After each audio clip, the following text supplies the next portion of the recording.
عليكم، اش اخباركم؟ نتمنى تكونوا بخير وعلى خير ان شاء الله. اليوم فيديو جديد مع قناه تشوفوها. فكما كتشوفوا معايا انا اليوم في واحد الشقه اللي هي للكراء. اولا وقبل كل شيء كنبغي نوجه تحيه كبيره لصاحبه هذه الشقه هذه من هذا المنبر هذا. فهي واحد الانسانه اللي هي رائعه، كنوجه لها التحيه من هنا. فبالنسبه لهذه الشقه اول مره غادي تكرا، فالسيده خدات الدار وقاداتها وغادي تكريها لاول مره. ف كما كتشوفوا معايا هنا عندنا جوج ديال الصالونات.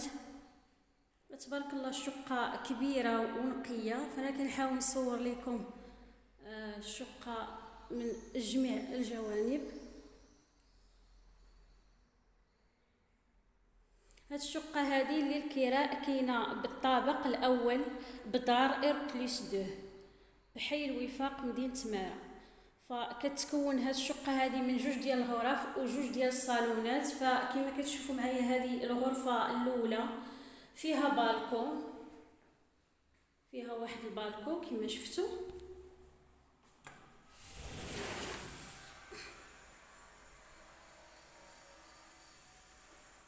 هذه الغرفة الأولى فيها بالكون وفيها بلاكار.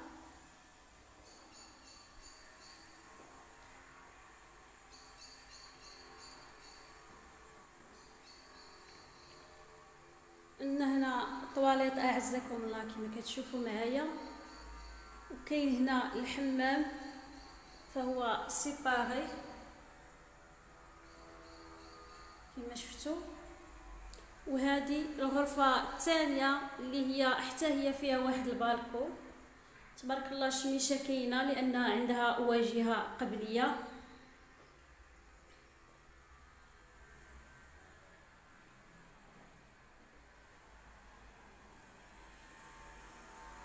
فكما شفتوا معايا الشقه كبيره ومهويه مزيان والشميشه كاينه. فنمشيو لاكويزين كما شفتوا، هذه لاكويزين. فهاد الشقه هذه كاينه في الطابق الاول بدار اير بلس 2.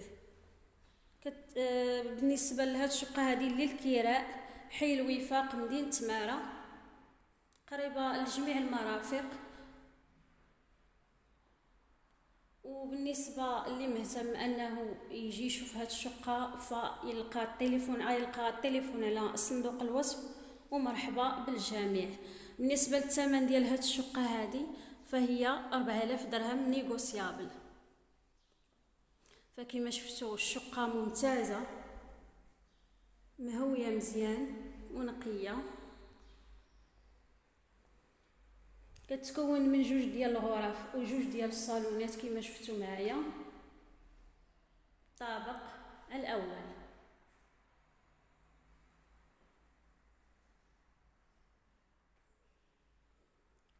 فهذه هي الشقه ديال اليوم.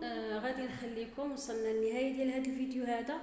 فنقول لكم السلام عليكم والى فرصه قادمه بحول الله. مع السلامه.